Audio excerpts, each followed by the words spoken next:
boy, Coach Bret Bielema, has been feeling himself all month. Let's talk about what he said about $40 million rosters and what he had to say about the SEC's press release following some conversation that it would like to go to 5+1.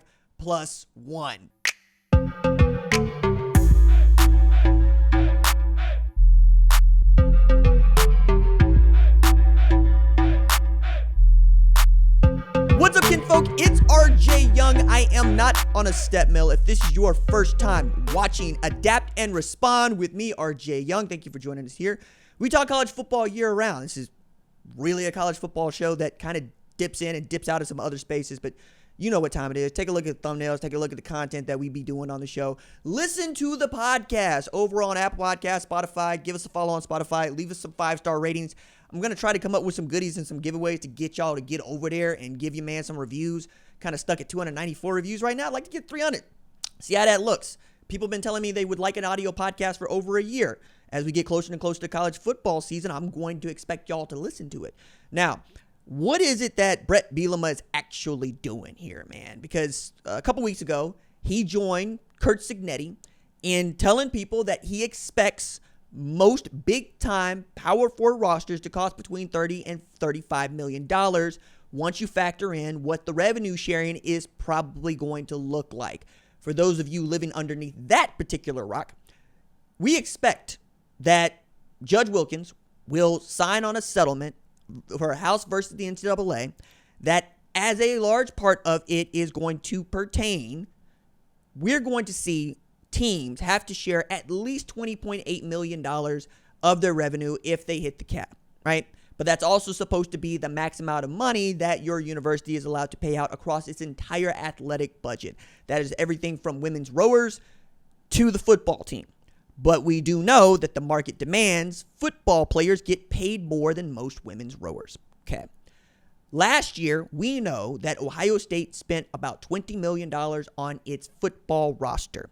The ways in which they spent that money, they would love to tell you over and over again, is about veterans who they asked to return, who had opportunities to make millions of dollars in the NFL. Why not just do that at Ohio State? Cool. Whatever it was, it led to them winning a national championship. And that is what everybody is chasing. And now that is going to look like chump change, which is what it felt like when we were talking about it at the time, as we were beginning to think, what is the revenue share going to look like? And as people got wise to, no, the $20.8 million is only what the university has to share. It is not what the NIL collectives around them have to adhere to. Yesterday's price is not today's price. The price of brick going up. You feel what I'm saying? So if you have a player that you expect to be a world beater, let's say at Ohio State, it's Jeremiah Smith, you're going to probably pay him a lot more than you pay somebody else. Let's say, for the sake of argument, that's $10 million. Okay. That's almost half of the $20.8 million that you have at your disposal to spend across your athletic department if you're the athletic department. Now, where do you get the rest of that money from? That's it right there. How many people do you know that love football that have millions of dollars to dump into what is a sunk cost only if you don't recognize that it is sunk, right? I'm a fan of racing. I love going racing. Anybody that tells you the best way to take a big fortune and make a small fortune is to go racing, but it's not sunk cost to them because it's not a sunk cost fallacy, meaning I'm going to get that money back in somehow. No, we know that money's gone. We know that money's been set on fire, and we are at peace with that knowledge, right? Is it a bad investment? Yes. And because we know that, it's not a sunk cost. Sinking your money into a team that brings you joy from winning, particularly winning championships, that is worth everything to many. So if money is a tool in this, use it. I say this often. I say this to my family. I say this to my siblings. I say this to any woman that would like to date me for real. My God, man. Make it about me for just a little bit because I've been playing with doing like a relationship segment over here. But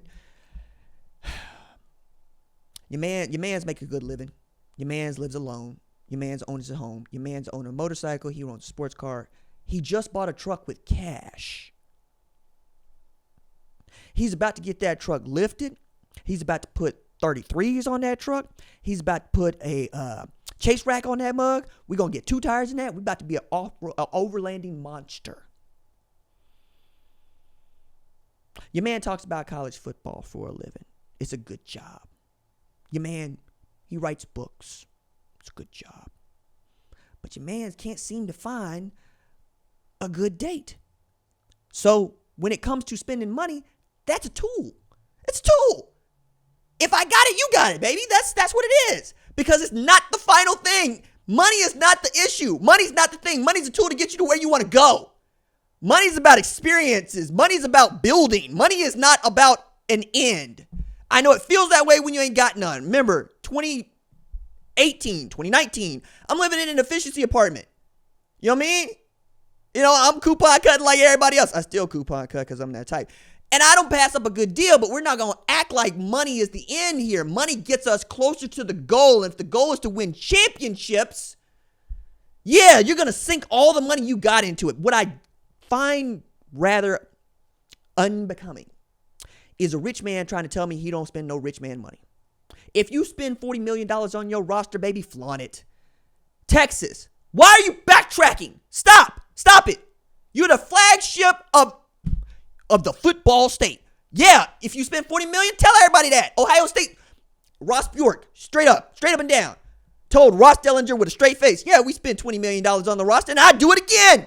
He didn't say I'd do it again. I added that part, but you get my point here, right? If it leads to winning championships, money well spent. So why is Bret Bielema doing this? Because he ain't got no $40 million to spend. But you know what Bret Bielema does have? 18 returners to starting team, to a team that is going to start ranked inside the top 10 for many, right? Is Illinois going to stay there? I don't know. All I know is Bret Bielema knows how to coach in the Big Ten, even if he gets his butt kicked in the SEC at Arkansas. But he'd also be the first person to tell you, I'm 3-1 against Ole Miss. I'm like, hey, man, Ole Miss ain't beat nobody. Not really. They come up with 1 or 2 in the regular season, but they don't win no championships. Like, tell me that you're 3-1 against Nick Saban. Then you have my attention. Tell me you're 3-1 against Kirby Smart. Then you have my attention. Tell me you're 3-1 against Hugh Freeze. Get out of here. Get out of here. You know where Hugh Freeze is coaching? The other university in the state of Alabama. That's where he's coaching. All right. At Illinois, he also knows that it's going to be difficult for Illinois to compete with Penn State, with Oregon, with Ohio State, and even Michigan, right? Because you just ain't got the bread like that, especially with Northwestern going, we'll throw money at this. We would like to be good at football too. And I think they're going to get close to that. Purdue, we'll throw money at this. We would like to be good at football. At one point you were. And then last year happened. My God, that's going to be tough. It's going to be tough. But he's saying these things because he wants to prepare people, right? Kurt Cignetti knows he caught lightning in a bottle last year. He knows he ain't got no $40 million to spend on people. That's why his starting quarterback is Fernando Mendoza, right? And say not, let me pick a name out of a hat that ain't going nowhere. Garrett Nussmeier. Garrett Nussmeier's never leaving LSU, but that's my point here, right? There's levels to this. Luke Altmaier was the dude that was backing up dudes at Ole Miss. So Bret Bielema is feeling himself. He took a look at the press release and he said, oh, y'all want to rig the game, huh? Is that what y'all want to do? Y'all want to rig the game so you get more SEC teams in there? You know what? Bring us this SEC Big Ten arrangement. I would love to. Bret also real good about talking game, and it does mean something to him. He likes playing Smash Mouth football. I like watching Smash Mouth football. But playing Smash Mouth football in May is not playing no Smash Mouth football come October. It will be interesting. It will be interesting to see just where Illinois ranks over there because Illinois had the kind of season I thought Nebraska was going to have. That said, when you start talking about when it's in other people's pockets, I know that you are scared. I haven't talked about what's in other people's pockets in 7 years because I'm good. You know, I'm good. It's me and Clips. Some of y'all don't know nothing about Clips. Some of y'all don't know nothing about infrared and how my man put everybody on Drake game before Kendrick went and just cleaned everybody else out. But, you know, Bret Bielema think he doing infrared right now. But no, dog. Until you got a line out there that is as cold as he is hiding a child, you're going to have to win some more football games.